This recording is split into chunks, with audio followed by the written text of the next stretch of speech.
Hello, today I'm going to show you how to build a new open channel flow model by taking a LiDAR map and extracting cross sections from it and doing all of this within Stream 1D application. So right now we're looking at a model in which this process has already been done, and you can see in the plan view up here are the cross sections and the waterway. Below that is the profile view. Over here is the cross section at the one that's selected. We can select different ones on the map or in the profile view. And then you can edit the data in the geometry pane. So let's get started with building this new project from scratch.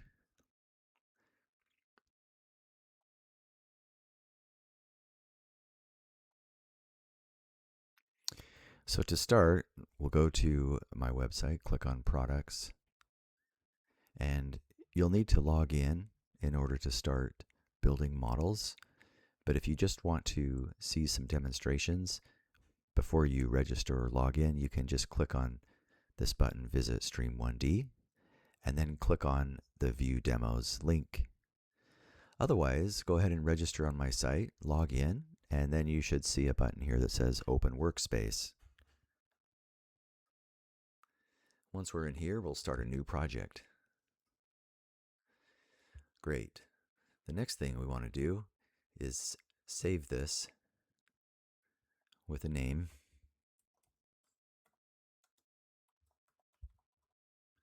I'll just call it Test Creek 2.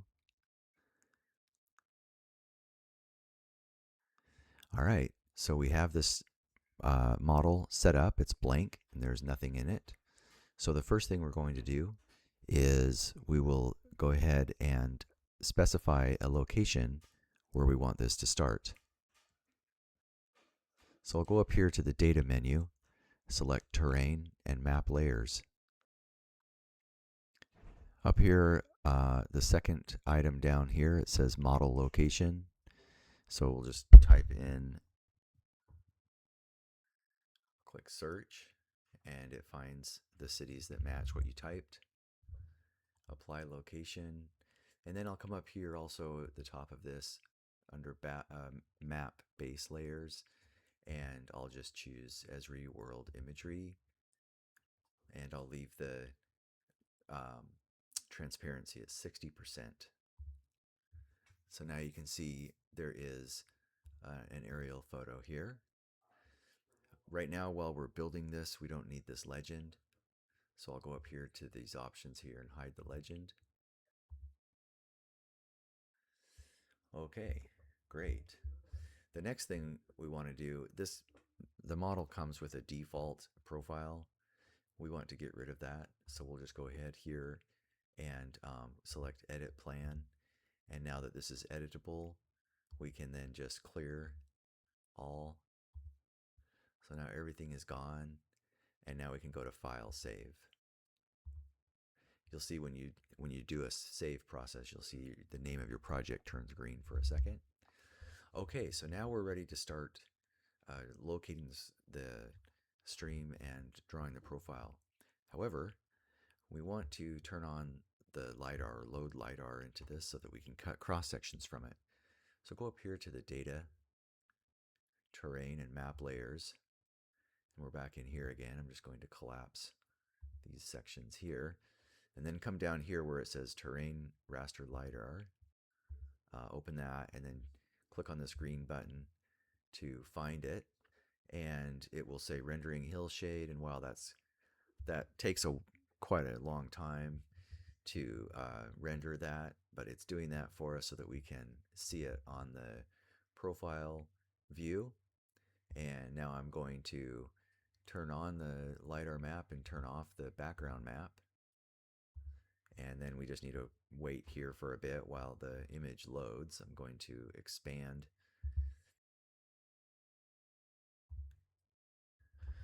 Okay, and the LiDAR has appeared.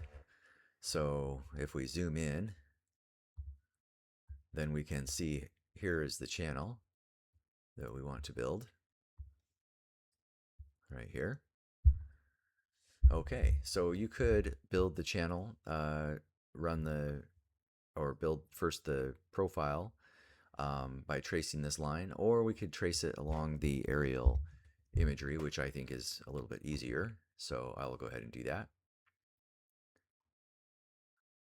Turning that off, turning the background map on. And then you can change the transparency if you want it to look a little bit different. Also, notice I'm in dark mode, so that looks different when we're in light mode. Okay, so what I'm going to do is just start drawing a small portion of the creek. I won't draw the whole thing in this tutorial, but I'll just show you basically how it's done. You want to start on the upstream end. That's an important thing. If you start on the downstream end, then the profile gets drawn backwards, but that's okay. If you end up doing that, you can go to here to data and select reverse flow direction, and it will switch your profile around. But just FYI, it's an easy mistake to make, but you start drawing from the upstream end. Okay, so I'm going here. Make sure you click on options and select edit plan. If this is unchecked, you will not be able to draw. So make sure that that is checked. Once that's checked, this thing appears, and then we can start drawing. I had to collapse these buttons here in a drop list here just because this was getting too long.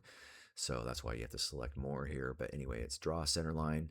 This is not a command you would do very often, just at the very beginning. Okay, so I'll just go ahead and start. So I'm just going to trace. Now, in a real project, I would be, spending a little bit more time zooming in and trying to stay kind of in the center line of flow. And then you can just hold down the mouse and drag it to pan. I'm just going to come over here to the interstate highway and call that good. And now that we have the center line drawn, we are ready to immediately start cutting cross sections. So I'm going to start down here at the downstream end because the first cross section is station 0. So this is the farthest downstream. Rule of thumb, start cutting cross sections at the downstream end. And then also cut them, if you have to look downstream. While looking downstream, cut the cross section from left bank to right bank. So I'm going to the left. Oh, you have to drag the mouse, not just click. So you can start on the left and drag all the way to the right, and then it cuts a cross section. And you just keep doing that. Continue up.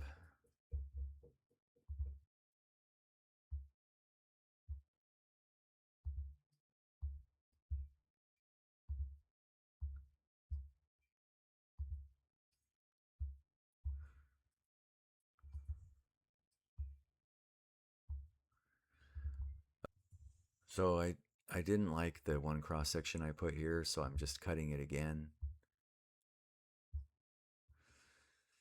Okay. Now what we want to do is we want to start extracting the data from the DEM. So to do that, I'm going to start here at the most downstream cross section, come over here to the geometry data editor, and select extract from DEM.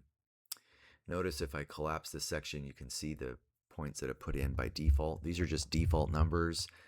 It puts in a trapezoidal section that's somewhat similar to the elevation of generally this area, but these are just defaults. So now what I'll do is when I hit extract from DEM, it will replace all of that.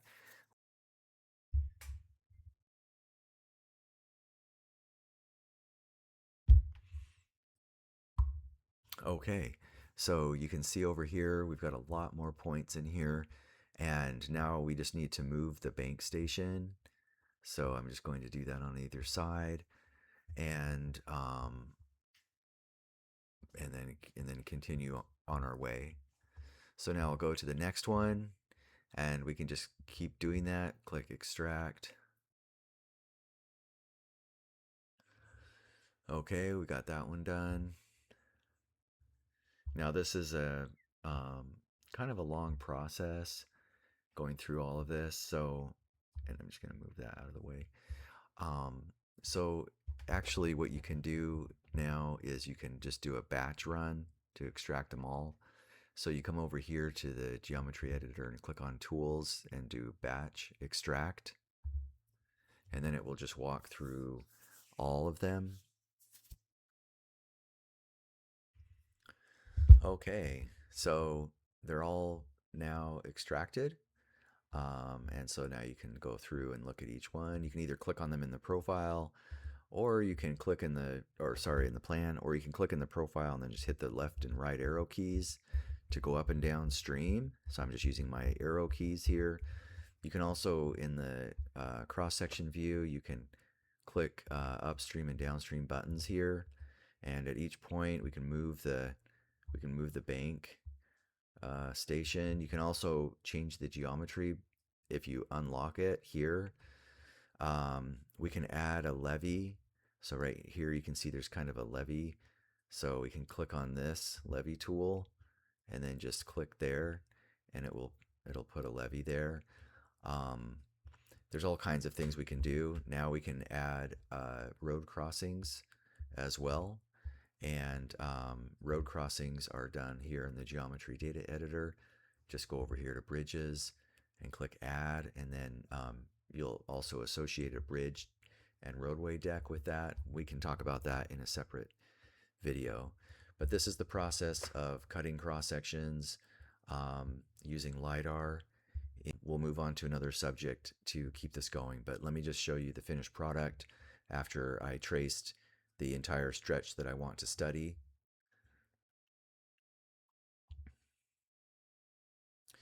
Okay, so here's the entire stretch of channel, and you can see I've gone through here, and this orange line, and I'll make this larger for now, and let's show the background map. Okay, so if you zoom in here, then you'll see there's orange dashed line, all these different lines. So I'm going to show the legend here. Okay, so we have the max overbank, we have the bank station in orange. You can see that here, and then it shows bank stations left and right. Those show up when you click on the cross section itself. These can all be edited. You can simply move these. If you move these, you'll need to recut the cross section again. Sorry, not re. You'll have to extract the DEM data once again in order if you rotate these. But once you have everything settled as far as cross sections and profile, oh, you can also change the profile. I forgot to say that. So you can hold down the control key and then select a point on the center line. And so that allows you to, let's say we wanted to add an extra, little bit of curvature here. Then we can add points like that. And then this will adjust the distance here that shows up. Let me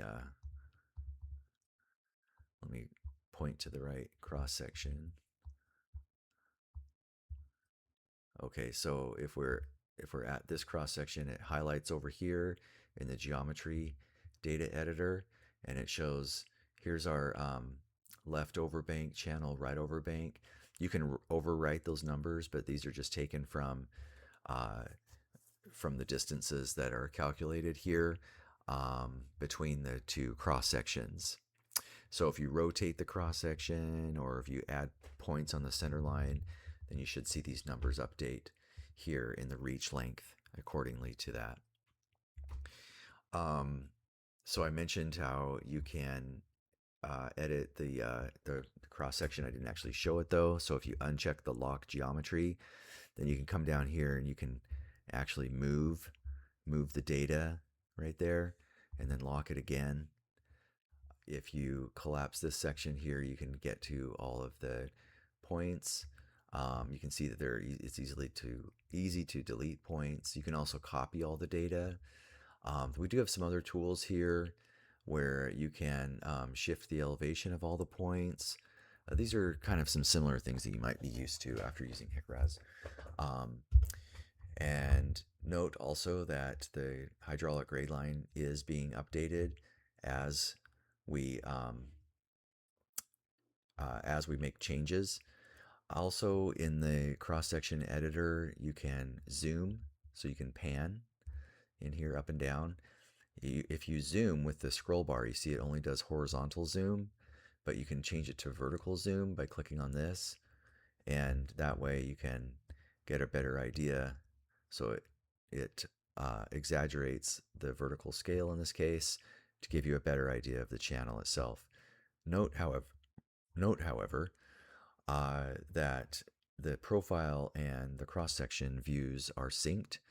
So any change you make over here, it will impact what we're looking at.